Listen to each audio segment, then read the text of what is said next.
Bună ziua! Eu sunt Adrian și astăzi am să vă vorbesc despre trecut, prezent și bani.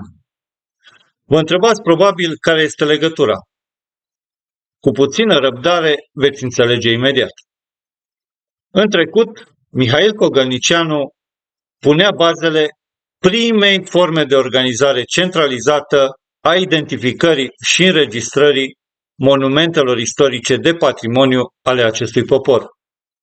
Ca om politic, dar și ca om de cultură, acesta este conștient că doar prin conservarea trecutului se creează bazele unui viitor sănătos.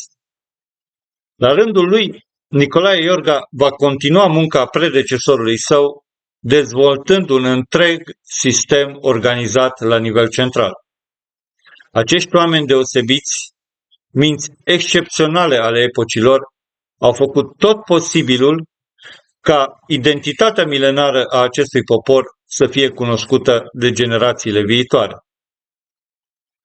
Și cam atât despre trecut.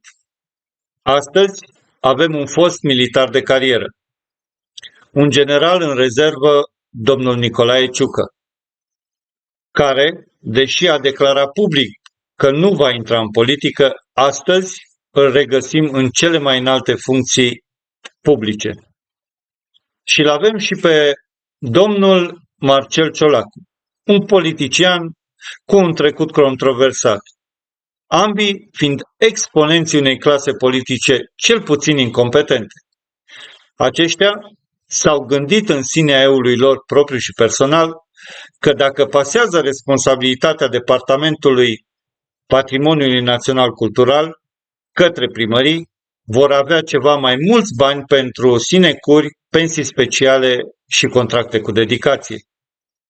Performanța actualei alianțe politice constă doar în devalizarea bugetului țării, a mări taxele, neavând nicio soluție viabilă pentru stimularea mediului privat de afaceri sau protecție socială. Imaginați-vă că un primar din Teleorman, Constanța sau Craiova decide, împreună cu consilierii lui, bugetul necesar către Departamentul de Cultură local. Imaginați-vă bucuria rechinilor imobiliari conectați la mediul politic referitor la posibilitatea pe care aceștia o au de a investi în centrul orașului, unde un monument istoric îi deranjează. Pentru a putea combate pur și simplu devalizarea identității naționale, trebuie să ne unim. Trebuie să ne informăm și trebuie să devenim vigilenți. Doar împreună putem să devenim o forță. Doar împreună putem să ne recâștigăm demnitatea.